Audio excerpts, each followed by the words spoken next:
चलो भाई, एक बार फिर से हम लोग लाइव हो जाते हैं एक नए चैप्टर के साथ। चैप्टर का नाम आपको पता ही होगा, मेटल और नॉन मेटल, है ना, जो कि चैप्टर थर्ड है एनसीईआरटी का। और इसमें कुछ बेसिक प्रॉपर्टीज़ हैं जिनको अगर हम ध्यान रखें, ध्यान क्या, हम आपको ध्यान करा देते हैं, बस आसाराम को ध्यान मत रखिएगा बस, ठीक है। तो अगर आप उन प्रॉपर्टीज़ को ध्यान रखेंगे तो सारे क्वेश्चन लग जाएंगे, विद इन कुछ सेकंड में ही लग जाएंगे। चलिए पहले तो देखते हैं, छोटी क्लास में हम लोग मेटल सुना था, नॉन मेटल सुना था, पर ये आया कहाँ से मेटल और नॉन मेटल। तो थोड़ी क्लास 9th को रिवाइज करते हैं, फिर क्लास 10th में जंप करते हैं। तो आपको बताया जा चुका, संसार की सारी चीज़ें जो हैं सिर्फ दो भागों में बांटी गई, एक मैटर, दूसरी एनर्जी।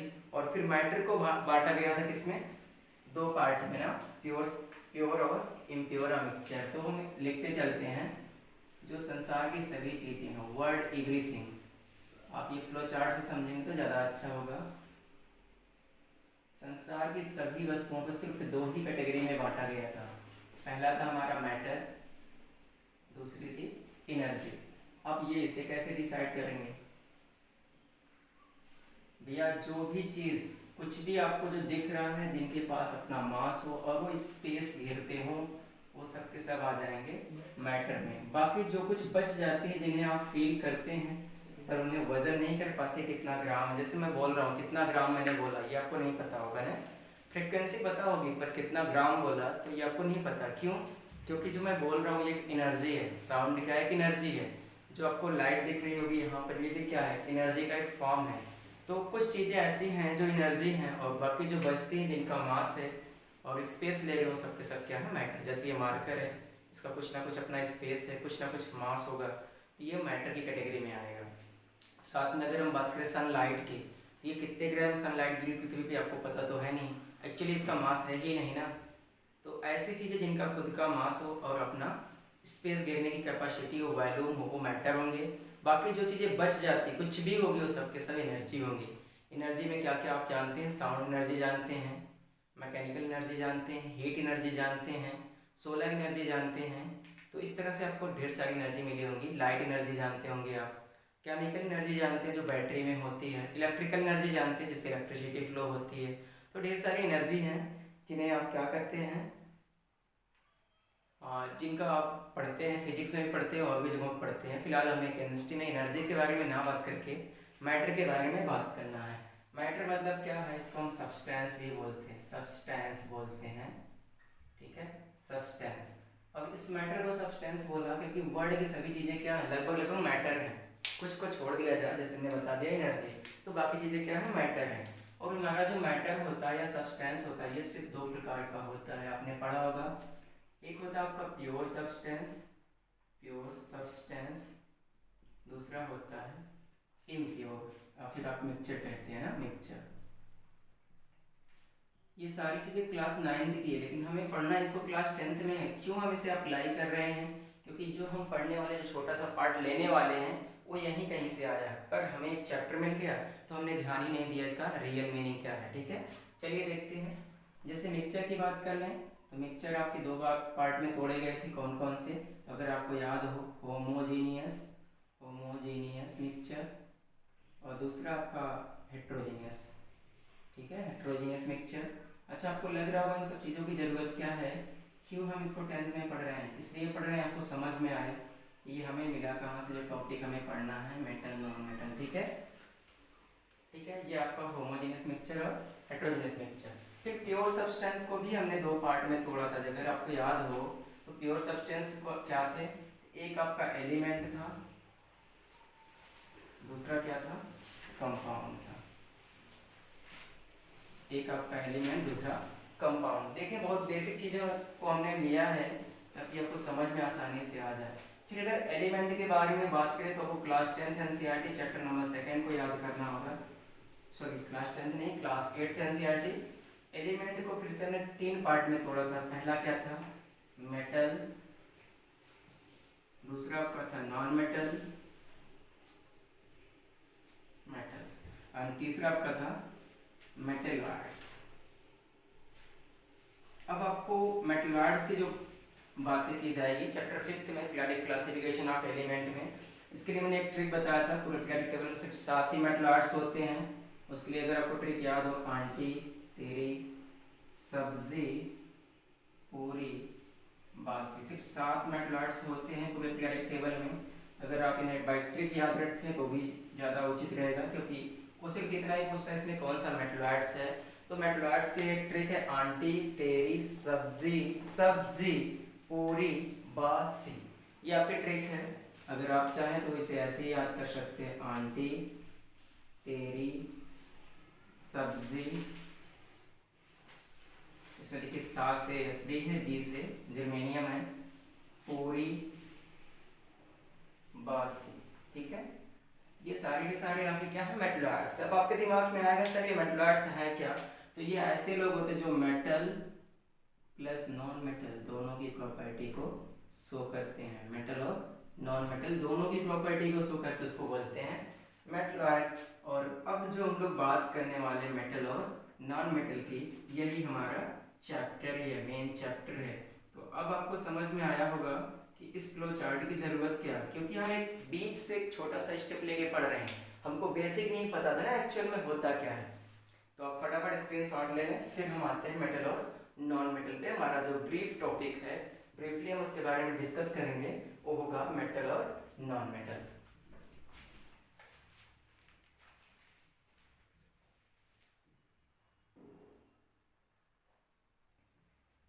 चलिए, उम्मीद करते हैं आपने स्क्रीनशॉट ले लिया होगा, अगर नहीं किया तो आप वीडियो को पॉज कर दीजिएगा। और अब हम लोग की जो मेन टॉपिक्स है मेटल और नॉन मेटल्स, उस पर आके थोड़ा सा चर्चा करते हैं, क्योंकि ये शिव चर्चा का विषय है ना। ये आंटी वाला चर्चा ना समझना है आपने, तो तुम्हारी घंटी बज जाएगी। अब वो आंटी को देखते ना सुबह सुबह मोहल्ले में तूफान मचा के चलती हैं, कोई आंटी ना जगी हो तो भी वो घंटी बजा के जगा देती हैं। खुद तो कोई काम ढंग से कर नहीं पाती, पर पड़ोसन को परेशान करने के लिए कह दो। तो अब हमारा जो इकलौता टॉपिक है वो है मेटल्स, ठीक है। अगर फिर भी आपको पुरानी बातें नहीं याद है, जो कि क्लास आपने 8th में पढ़े होंगे, तो कोई बात नहीं, अब तो हम याद ही करा लेंगे। चलिए थोड़ा सा गड़े मुर्दे उखाड़ते हैं जो आपने पहले से कभी गाड़ रखे हैं। मेटल्स क्या होते हैं भाई? मेटल्स मतलब ऐसे लोग जिनमें चमक होना, और आप सबसे अच्छा क्या जानते हैं, जिनकी मार्केट वैल्यू हाई हो। ऐसा कुछ भी नहीं है, मेटल चमक और मार्केट वैल्यू हाई से नहीं होती। अब क्लास 10th में आप आ चुके हैं, मैं वो लोग अच्छे मेटल्स होते हैं जिनकी आयनाइजेशन इंथैल्पी की वैल्यू सबसे लो होती है। तो पूरे पीरियोडिक टेबल में सबसे अच्छा जो मेटल होता है वो होता है हमारा सीजियम, CS सबसे अच्छा मेटल है, सबसे लो आयनाइजेशन इंथैल्पी है। पर आपके दिमाग में तो गोल्ड और डायमंड चलता होगा, जबकि डायमंड मेटल है ही नहीं। तो ये ध्यान देना कि मेटल जो उसकी मार्केट वैल्यू पर डिपेंड नहीं करता कि वो अच्छा है या बुरा है, मेटल उसकी आयनाइजेशन इंथैल्पी पर डिपेंड करता है कि वो अच्छा होगा या बुरा होगा। तो ऐसे लोग जिनकी आयनाइजेशन इंथैल्पी बहुत कम होती है, जो जल्दी से आयन बना लेते हैं, इलेक्ट्रॉन को डिस्चार्ज कर देते हैं, वो लोग अच्छे मेटल होते हैं। तो चलिए एक एक प्रॉपर्टी के बारे में डिस्कस करते हैं। कुछ प्रॉपर्टीज है मेटल की जो आप पहले से जानते होंगे। मेटल कैसे होते हैं? Good conductor of heat and electricity होते हैं, लस्टर होते हैं, सोनेरस होते हैं, मैलिएबल होते हैं, डक्टाइल होते हैं। इतनी सारी प्रॉपर्टी आपने पढ़ा होगा, ठीक है। तो एक प्रॉपर्टी को हम लोग तोड़ कर पढ़ेंगे एग्जाम्पल के साथ। तो पहली प्रॉपर्टी क्या है? जितने भी हमारे मेटल्स होते हैं क्या होते हैं? Metals are hard in nature, hard in nature. But आपके दिमाग में तुरंत एक सवाल आया होगा, हार्ड तो होते हैं पर सोडियम तो चाकू से कट जाता है, तो एक्सेप्ट सोडियम। देखिए यही एक्सेप्शन आपसे बोर्ड पूछने वाला है कि वो बोल देगा जनरली सभी मेटल तो हार्ड होते हैं, तो क्या ये बात सही हो? बोलेगा always all metals are harder in nature, तो ऑलवेज अगर लग गया तो पक्का गलत होने वाला है। केमिस्ट्री में कभी भी ऑलवेज लगे तो 3 बार पढ़ लेना, क्योंकि वो पक्का गलत दिया गया है। केमिस्ट्री इतनी ज़्यादा एक्सेप्शन के साथ चल रही है, तो आप कभी भी ऑलवेज टर्म आते ही ध्यान से पढ़ो उसको कह क्या रहा है। और कभी कभी कहता इज नॉट, तो देखो जहाँ भी नॉट लगे ना पहले सर्कल करो, अंडरलाइन करो, फिर क्वेश्चन को पढ़ो, फिर सोचो क्या पूछ रहा है। कभी कभी वो पूछता which of the following is incorrect, तो आप करेक्ट वाला पहला आंसर दिखता आप उसी को ठोक के चले आते हैं। तो ये नहीं करना गलती आपको।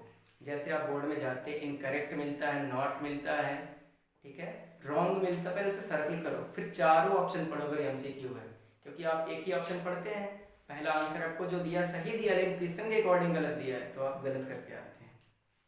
चलिए, पहला क्या है, मेटल्स कैसे होते हैं, हार्डर इन नेचर होते हैं। दूसरे कैसे होते हैं भैया, तो metals are harder and good conductor of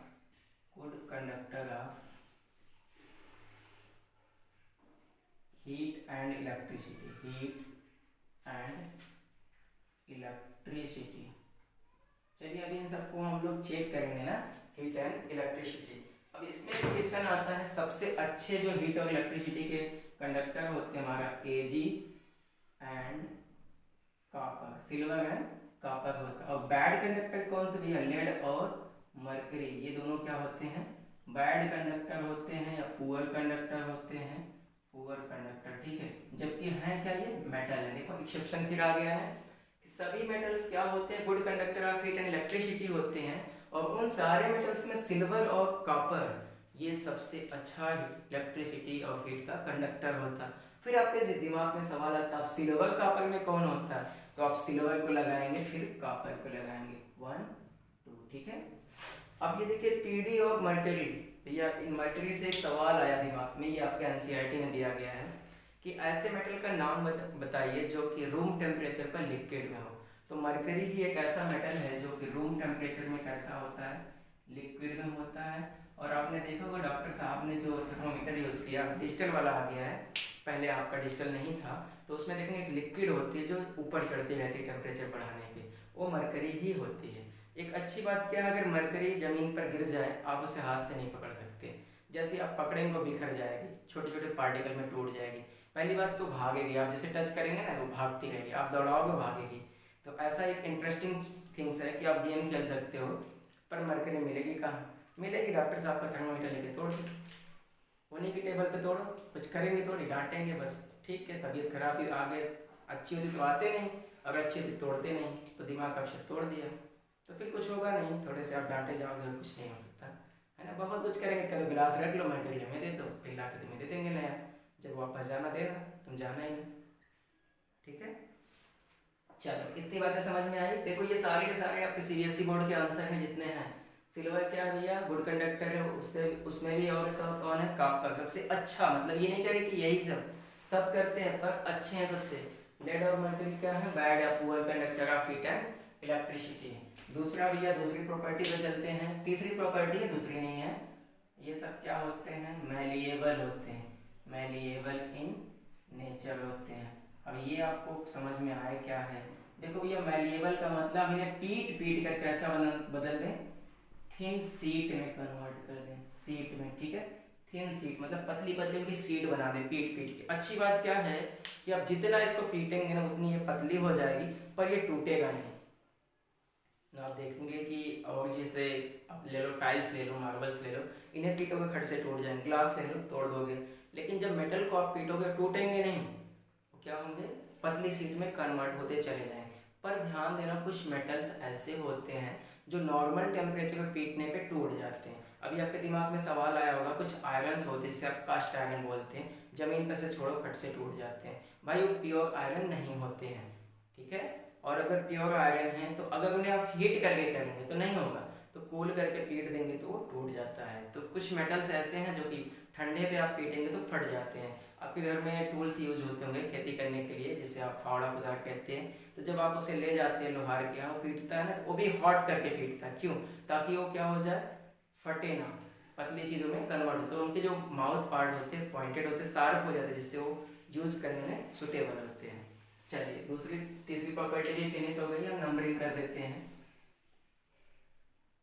चलो यार एक और प्रॉपर्टी की बात कर लेते हैं। प्रॉपर्टी हमारी अगली है डक्टाइल।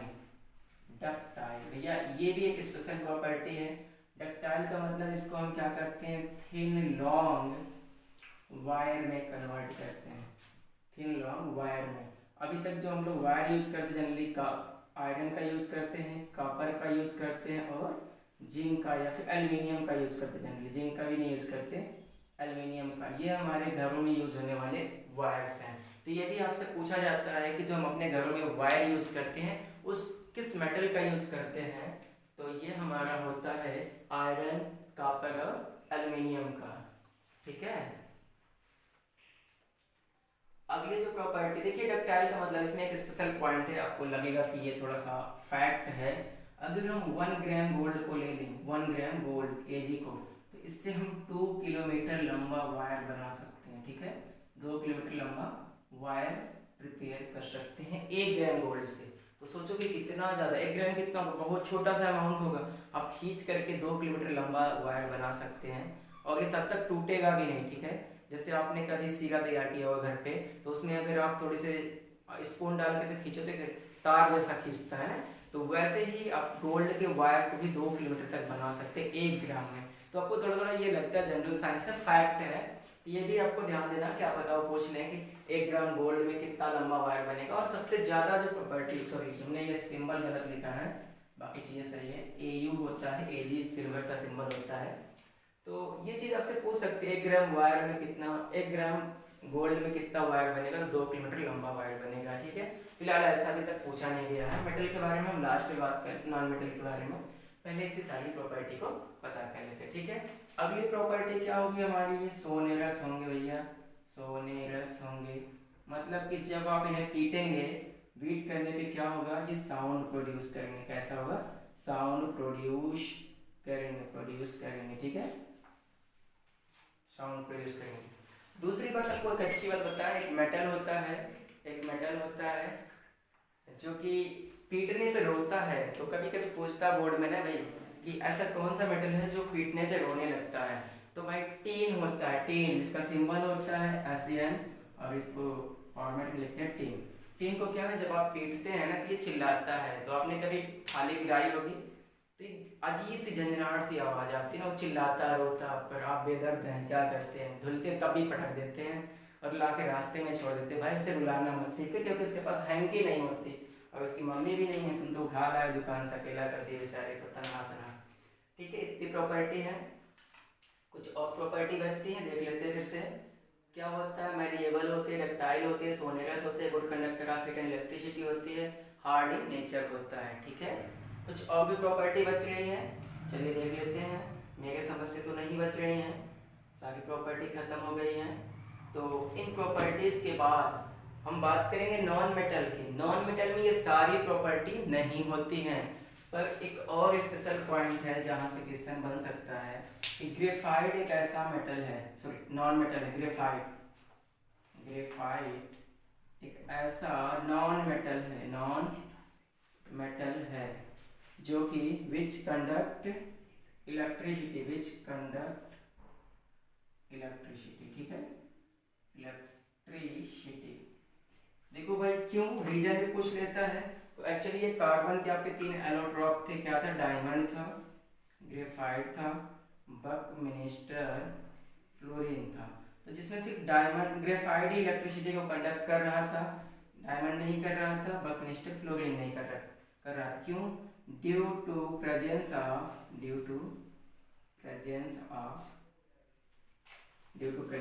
फ्री इलेक्ट्रॉन, ठीक है, due to presence of free electron. तो ये सब देखिए स्पेशल पॉइंट्स है जिनके क्वेश्चन बनने के 100% चांसेस हैं। बनने के चांस नहीं, बन के आएंगे, अगर आएंगे तो यहीं से आएंगे, ठीक है। कुछ इसमें होते हैं एक्टिविटी जिनसे आप पता कर सकते हैं कौन सा मेटल इलेक्ट्रिसिटी को कंडक्ट करता है या फिर नहीं करता। फटाफट आप इसका स्क्रीनशॉट लीजिए, एक छोटी सी एक्टिविटी करके देखते हैं। उस एक्टिविटी के लिए हमें एक छोटी सी बैटरी की ज़रूरत पड़ेगी, जैसा हमने ले लिया है, और एक बैटरी के साथ छोटे से वायर की ज़रूरत पड़ेगी। वायर के साथ एक हमें चाहिए स्मॉल LED, आप ले सकते हैं 2.5 वोल्ट की LED, ठीक है। ये हमने लगा दिया LED, ये लगा दिया हमने बैटरी, या फिर आप सेल भी ले सकते हैं। ये देखो भैया हमने ये सर्किट को ओपन करके रखा, ये सर्किट क्लोज नहीं है। इसका मतलब क्या है, क्या ये LED ग्लो करेगी, नहीं। तो हम क्या करें, जैसे हमें किसी मेटल को चेक करना है इसमें इलेक्ट्रिसिटी फ्लो हो रही है कि नहीं, उस मेटल को यहाँ लगा देंगे, दोनों टर्मिनल पे, ये जो टर्मिनल बैक एंड लगा देंगे। अगर इसमें इलेक्ट्रिसिटी कंडक्ट करेगी, इसका मतलब सर्किट क्या हो गई, क्लोज, कंप्लीट सर्किट हो गई, तो ये LED ग्लो करेगी। अगर लगाने पे, जिस मेटल को लगाने पे हमारी LED ग्लो करती है, वो मेटल क्या होगा, इलेक्ट्रिसिटी का कंडक्टर होगा। जैसा कि आपने एक और भी चीजें पढ़ी, सोल्यूशन कौन कौन से इलेक्ट्रिसिटी के कंडक्टर, कौन कौन से नहीं, एसिड बेस और साल्ट में। अगर आपको नहीं पता तो वो भी रिवीजन में लिया जाएगा। ठीक है। तो भाई जितने मेटल्स को लगाने पे एलईडी ग्लो कर रही थी सबके सब क्या थे, गुड कंडक्टर ऑफ इलेक्ट्रिसिटी थे। पर कुछ को लगाने पे एलईडी ग्लो करेगी लेकिन इसकी इंटेंसिटी कम होगी, इसका मतलब वो क्या है, पुअर कंडक्टर ऑफ इलेक्ट्रिसिटी है। चलिए फिर मिलेंगे अगले लेक्चर में। अगर वीडियो आपको अच्छी लगी हो तो अपने दोस्तों को शेयर करें, क्योंकि उन्हें पास करवा दो, कंपार्टमेंट ना लगे।